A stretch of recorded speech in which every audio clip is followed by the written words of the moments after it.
Hello students, welcome to our channel science zone by Usha चल। तो बेटा आज हम इस वीडियो में कक्षा 10 पाठ 11 मानव नेत्र तथा रंग बिरंगा संसार का एक टॉपिक है हमारा वायुमंडलीय अपवर्तन के बारे में अध्ययन करेंगे। इससे पहले हमने इंद्रधनुष कैसे बनता है और वायुमंडलीय अपवर्तन ये अपवर्तन क्या होता है, इन सब के बारे में, मानव नेत्र की संरचना, इन सब के बारे में अध्ययन किया है। तो आज हमारा टॉपिक है कि वायुमंडलीय अपवर्तन क्या होता है। बेटा आप सब देखते हैं, जैसे मान लो कई बार अभी तेज गर्मी है, जैसे इन दिनों में जून जुलाई में, मई जून जो होती है, मई जून जुलाई, ये बहुत ही तेज गर्मी के महीने होते हैं। आप रोड पर कहीं जा रहे होते हैं तो आप ध्यान से देखना कि बहुत दूर आपको ऐसे लगेगा कि शायद आगे से रोड गीला है।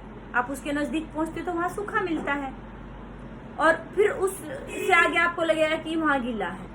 तो ये सब क्या है? वायुमंडलीय अपवर्तन है। फिर बात आती है कि वायुमंडलीय अपवर्तन क्या होता है। हाँ, एक चीज और देखी होगी आपने कि कई बार हम जैसे आग जली होती है उसके पास बैठ जाते हैं तो उसके ऊपर वाली वायु जो होती है आग की, तो आग के जस्ट ऊपर, बिल्कुल ऊपर हमें ऐसे ऐसे तो काले काले तिनके उड़ते, वो नहीं, हमें आग में ऐसे लगता है। या कई बार बहुत ज्यादा गर्मी होती है, हम गर्मी में बाहर निकल जाते हैं तो हमें ऐसे हवा में ऐसे लहरें सी, ऐसे तरंगे सी दिखाई देती हैं। आपको पता नहीं दिखाई देंगे, लेकिन मुझे तो दिखाई देती है। कोशिश करोगे तो आपको भी ऐसे नजर आएगा। बहुत तेज गर्मी में धूप में बाहर निकलोगे तो हमें ऐसे लहर सी दिखाई देती है हवा की अपने आप, बहुत ज्यादा गर्मी में। तो ये सब क्या है? वायुमंडलीय अपवर्तन। फिर बात आती है कि वायुमंडलीय अपवर्तन है क्या चीज, क्या होता है बेटे? कि भी जैसे ज्यादा गर्मी के कारण क्या होता है, हमारी पृथ्वी जो होती है गर्म हो जाती है।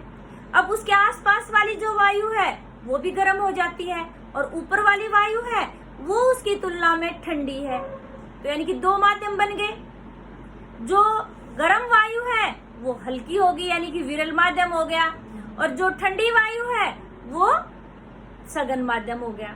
जब प्रकाश किरण एक माध्यम से दूसरे माध्यम में जाती है तो क्या होती है? वो अपने पथ से थोड़ा सा विचलित हो जाती है, थोड़ा सा हट जाती है, वो सीधी रेखा में नहीं चलेगी। इस कारण से हमें क्या होता है? वस्तुओं की आभासी स्थिति नजर आती है। आभासी मतलब जो एक्चुअल में वास्तव में स्थिति है वस्तु की, उससे थोड़ा सा हटकर वस्तु हमें दिखाई देती है और उसी कारण से वो झिलमिलाहट उत्पन्न होती है। ठीक है, तो इसी के आधार पर, यानी कि वायुमंडल के कारण से, वायुमंडल की विभिन्न परतों के कारण से प्रकाश का जब अपवर्तन होता है तो इस परिघटना को हम क्या कहते हैं? वायुमंडलीय अपवर्तन। तो ये आपको अभी समझ में आ गया होगा होता क्यों है। क्योंकि जो वायुमंडल है बेटे, उसकी जो भौतिक अवस्थाएं हैं, भौतिक स्थिति है, वो स्थिर नहीं रहती है। आपने देखा भी होगा कि कभी तो बारिश होने लग जाती, कभी ठंडी हवा चलती है, एकदम से लू चल पड़ती है, कभी हवा तेज चल रही है, कभी हवा रुक जाती है। तो ये वायुमंडल की जो स्थिति है वो एक जैसी नहीं रहती है, स्थायी नहीं है, अस्थायी है। तो बार बार बदलता रहता है माध्यम जो होता है। जो अब सघन था हो सकता वो विरल हो जाता, जो विरल था वो सघन हो जाता। तो बार बार जो माध्यम है बदल रहा है, तो बार बार अपवर्तन हो रहा है। तो इसीलिए हमें वस्तु की जो स्थितियां हैं वो अलग नजर आती है। तो ये परिघटना हमारी कहलाई वायुमंडलीय अपवर्तन। तो वायुमंडलीय अपवर्तन के आधार पर हमारे इस पाठ में कुछ परिघटनाएं हैं, उनका हम अध्ययन करेंगे। सबसे पहली थी हमारी परिघटना तारों का टिमटिमाना।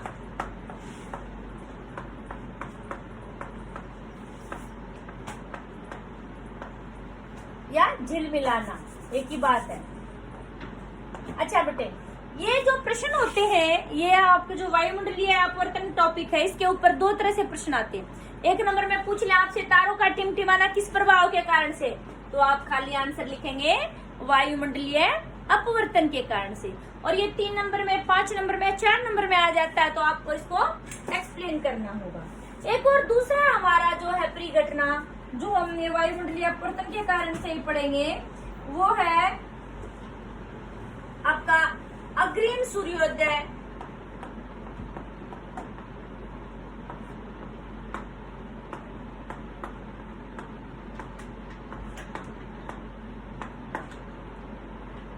और सूर्यास्त।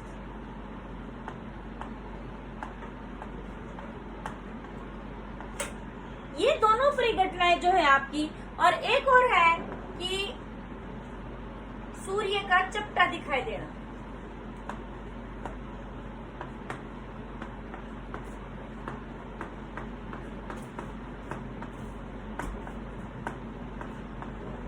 तो ये जो तीनों परिघटनाएं हैं बेटे आपकी, ये किसके कारण से है? ये आपके वायुमंडलीय अपवर्तन के कारण से। तारों का टिमटिमाना, अग्रिम सूर्योदय और विलंब सूर्यास्त। यहाँ पर एक शब्द और आएगा, विलंब सूर्यास्त। अग्रिम मतलब पहले, समय से पहले सूर्य हमें लगता सूर्य निकल गया। विलंब मतलब वो काम होने के बाद भी हमें सूर्य नजर आ रहा, वो होता है विलंब सूर्यास्त। तो सबसे पहले हम इनको एक्सप्लेन करेंगे। सबसे पहले बात आती है तारों का टिमटिमाना। तारे हमें टिमटिमाते नजर क्यों आते हैं? आपने देखा होगा बेटे कि भी आप कभी जब हमारा बिल्कुल साफ आसमान होता है तो कभी आप देखना कि भी तारे जो होते हैं हमें ऐसे लगता है कि वो एक जैसा प्रकाश नहीं उनका, कभी वो तेज लाइट लग रही है उनकी, कभी हमें उनकी जो कम यानी कि मंदी लाइट लग रही है, डिम लाइट लग रही है, तो ऐसे झिलमिलाहट से का आभास होता है। ऐसा क्यों होता है? यही वायुमंडल। पहले आप इसमें लिखेंगे, एक नंबर में आए, बड़े में आए, तो आपको ये लिखना है कि तारों का टिमटिमाना या झिलमिलाहट होना वायुमंडलीय अपवर्तन के कारण होता है। फिर ऐसे क्यों होता है? क्योंकि तारे जो हैं हमारी पृथ्वी से बहुत दूर हैं और वो प्रकाश स्रोत के नजदीक है, यानी कि सूर्य के नजदीक है। अब वो बहुत दूर है तो हमारे लिए क्या करेंगे? बिंदु स्रोत का काम करेंगे, प्रकाश के बिंदु स्रोत की तरफ। जैसे आप देख सकते हैं इसको कि भी कोई बल्ब है या कोई प्रकाश का स्रोत है, वो आपके रूम में जल रहा है तो आपको बहुत ज्यादा प्रकाश दिखाई देगा, और दूर जल रहा है तो आपको एक बिंदु दिखाई देता है। तो तारे यानी कि बहुत दूर है हमसे, इसलिए कैसा है? एक प्रकाश के बिंदु स्रोत के रूप में कार्य करते हैं। ठीक है बेटे? जब वहां तारों से प्रकाश आता है तो वायुमंडल की विभिन्न परतों से होकर गुजरता वो प्रकाश। अब आपको ये मैंने अभी बताई थी बात कि वायुमंडल की जो भौतिक अवस्थाएं हैं, जो परिस्थितियां हैं, वो स्थायी नहीं है, वो लगातार बदलती रहती है। ऊपर जो है वो कैसी है? विरल वायु है, यानी कि हवा कम है। आपने ये बात सुनी भी होगी है कि भी जैसे जैसे हम ऊपर जाते जाते हैं तो हवा कम होती चली जाती है, तो ऊपर वायु की विरल परतें हैं, तो यानी कि कैसा माध्यम हो गया? विरल माध्यम हो गया। और जैसे जैसे प्रकाश नीचे आता जाता है तो कैसा है कि भी वायु जो है उसकी परत घनी है, यानी कि सघन माध्यम हो गया। तो यानी कि विरल से सघन माध्यम में लगातार प्रवेश करते हैं, बार बार वो जो है आपका माध्यम वो परिवर्तित हो रहा है, तो इसलिए बार बार अपवर्तन हो रहा है। और जो प्रकाश आ रहा है तारों का वो क्या हो जाएगा? अभिलंब की तरफ मुड़ जाएगा, क्योंकि वो विरल से सघन माध्यम में आ रहा है। तो इसलिए जो तारे होते हैं बेटे, वो हम क्षितिज से देखते हैं तो थोड़ा सा हमें ऊपर दिखाई देते हैं अपनी वास्तविक स्थिति से।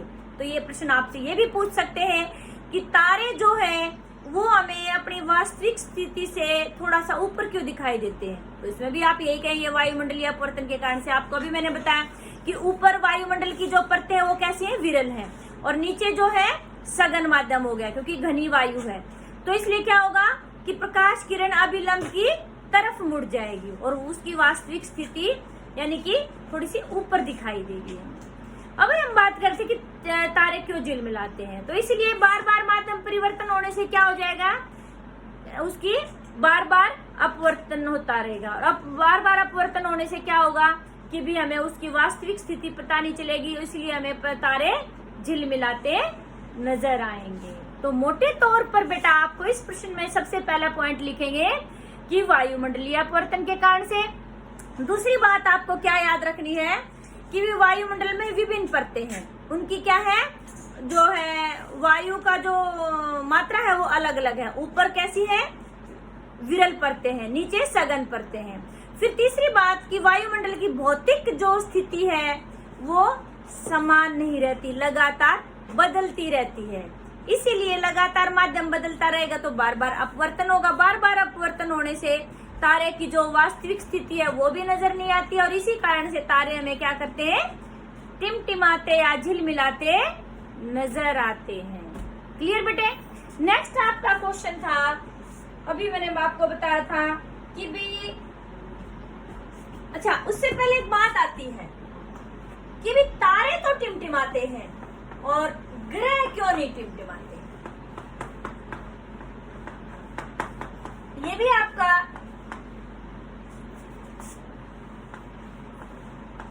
एनसीईआरटी का क्वेश्चन है कि भी तारे टिमटिमाते हैं और ग्रह नहीं टिमटिमाते, ऐसा क्यों होता है। आप सबको पता है कि भी तारे हमारी पृथ्वी से बहुत ज्यादा दूर हैं और जो ग्रह हैं वो नजदीक है। तो इसलिए तारा जो है वो क्या करेगा, बिंदु स्रोत की तरह कार्य करेगा, प्रकाश का बिंदु स्रोत। और जो ग्रह है वो हमारे नजदीक है, तो इसलिए प्रकाश का एक वृत्त स्रोत में बड़ा स्रोत। जैसे अभी मैंने थोड़ी देर पहले बात बताई थी, जैसे रूम के अंदर बल्ब जला, ये मान लो हमारा क्या हो गया, ग्रह हो गया। और बहुत लगभग 1 किलोमीटर दूर कोई बल्ब जल रहा है। रात को देखना आप, बहुत दूर 1 किलोमीटर पर कोई बल्ब जल रहा है, तो वहां से आपको सिर्फ एक बिंदु दिखाई देगा प्रकाश का। और आपने अपने रूम में वही उतने ही वाट का बल्ब जलाया तो वो बहुत ज्यादा प्रकाश दे रहा है, वो एक बिंदु नहीं नजर आ रहा है। तो इसी तरह से तारे बहुत दूर होने के कारण से एक प्रकाश स्रोत की तरह, बिंदु स्रोत की तरह कार्य करते हैं। और जो ग्रह नजदीक है हमारी पृथ्वी के, इसलिए ये है कि प्रकाश के बहुत बड़े स्रोत के रूप में कार्य करते हैं। तो इसलिए तारों से तो एक ही प्रकाश किरण आएगी, दूर से हमें आती नहीं और बार बार उसका अपवर्तन होगा, इसलिए झिलमिलाते हैं। और जो हमारा ग्रह नजदीक है तो इसलिए बड़े स्रोत के रूप में कार्य कर रहे हैं। तो क्या होगा, बहुत सारी किरणें आती हैं, उन बहुत सारी किरणों का बार बार अपवर्तन हो रहा है, बार बार अपवर्तन होकर वो एक दूसरे से टकराएंगी और जो हमारी आंखों में प्रकाश प्रवेश करेगा वहां पर जो अपवर्तन है वो शून्य हो जाता है। बार बार अपवर्तन होने से, उनके टकराने से एक दूसरे, क्योंकि बहुत सारी किरणें आ रही है प्रकाश की, तो एक दूसरे से टकरा करके वो अपवर्तन वहां क्या हो जाएगा, शून्य हो जाएगा। इसलिए हमें तारे क्या हैं, टिमटिमाते नजर आते हैं और ग्रह टिमटिमाते नजर नहीं आते हैं। यहाँ पर आपको मेन बात क्या कहनी है, तारे बिंदु प्रकाश स्रोत के रूप में, क्यों, क्योंकि वो बहुत दूर है, ग्रह नजदीक है इसलिए बड़े प्रकाश स्रोत के रूप में। इसलिए बार बार जो अपवर्तन होता है उसको बहुत सारी किरणों का हो रहा है बार बार अपवर्तन, तो इसलिए एक दूसरे से टकरा करके अपवर्तन को वो शून्य कर देती है और इसलिए हमें ग्रह टिमटिमाते नजर नहीं आते। फिर अगला जो था बेटा आपका, अभी हमने एक और बताया था कि जो वायुमंडलीय अपवर्तन का जो परिघटना थी कि भी अग्रिम सूर्योदय और विलंब सूर्यास्त।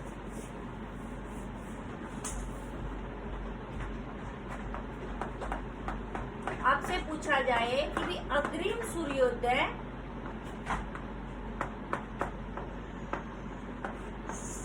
और विलंब सूर्यास्त, पहले तो यही बात क्लियर होनी चाहिए आपको कि भी अग्रिम सूर्योदय क्या होता है, विलंब सूर्यास्त क्या होता है।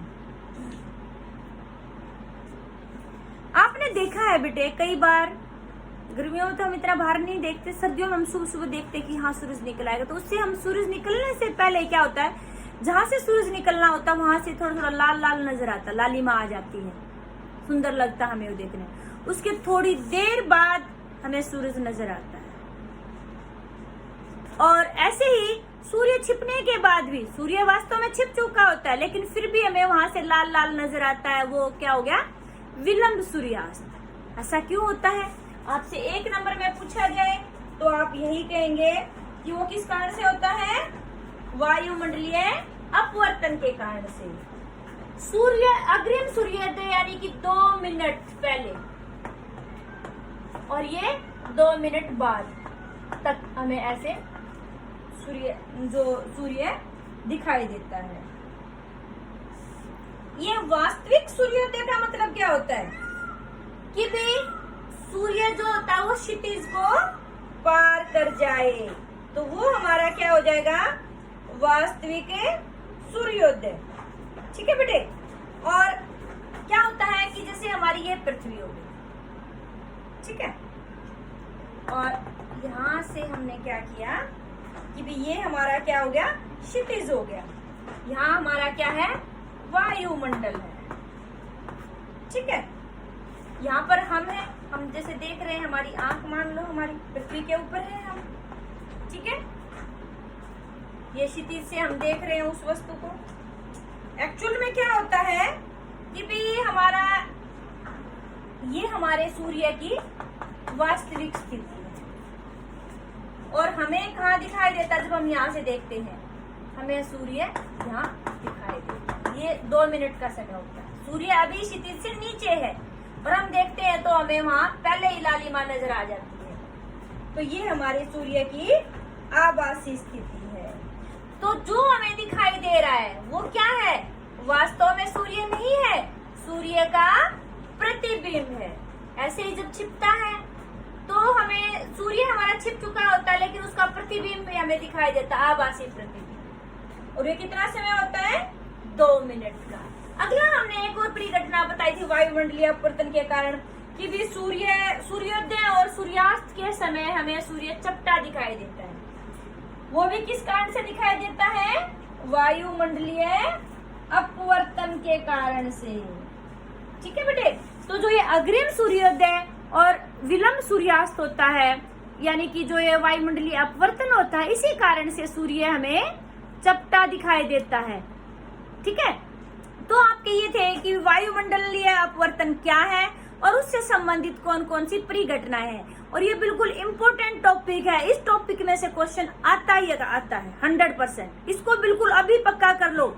जिसको इसमें डाउट लगती है तो आप उसको कमेंट करके तुरंत आज ही मेरे से पूछेंगे कि मैम ये चीज समझ में नहीं आई, उसका सॉल्यूशन आपको तुरंत बता दिया जाएगा। आपको वीडियो अच्छी लगी तो इसको शेयर और लाइक जरूर करें और जिसको कोई भी डाउट है तो कमेंट सेक्शन में डाउट करके जरूर अपने डाउट्स को क्लियर करें। थैंक यू बेटा।